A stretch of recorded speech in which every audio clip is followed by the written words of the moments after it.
Ekitabo kya Ezera essula esooka.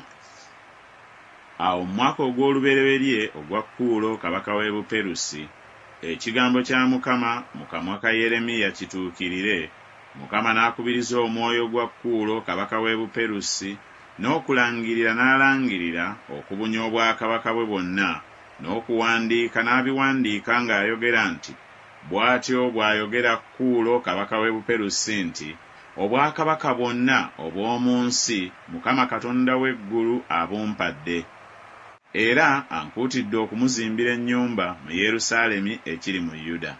Buli ali mu mmwe ku bantu be bonna, Katonda we abeere naye, ayambuke mu Yerusaalemi ekiri mu Yuda, azimbe ennyumba ya Mukama Katonda wa Isirayiri, ye Katonda ali mu Yerusaalemi.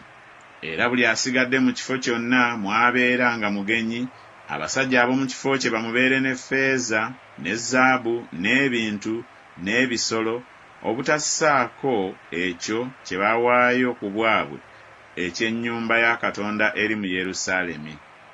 Awo emitwe gy'ennyumba z'abakitaabwe eza Yuda ne Benyamini ne bagolokoka, ne bakabona n'Abaleevi, bonna Katonda be yakubiriza omwoyo gwabwe okwambuka okuzimba ennyumba ya Mukama eri mu Yerusaalemi.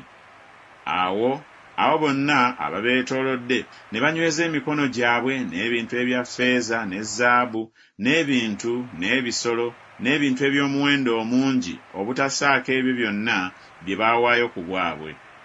Era Kuulo kabaka n'afulumya ebintu eby'omu nnyumba ya Mukama Nebukadduneeza bye yaggya mu Yerusaalemi, n'abiteeka mu ssabo lya bakatonda be. Ebyo Kuulo kabaka w'e Buperusi n'abifulumya mu mukono gwa Misuledasi omuwanika, n'abibalira Sesubazzali omukulu wa Yuda. Era guno gwe muwendo gwabyo: essowaani eza zaabu 30, essowaani eza ffeeza 100, obwambe 29, ebibya ebya zaabu 30, ebibya ebya ffeeza eby'omutindo ogwokubiri 410, n'ebintu ebirala 100. Ebintu byonna ebya zaabu n'ebya ffeeza byali 50,400. Ebyo byonna Sesubazzali yabiggyayo n'abireeta, abanyage bwe baggyibwa e Babulooni ne baleetebwa e Yerusaalemi.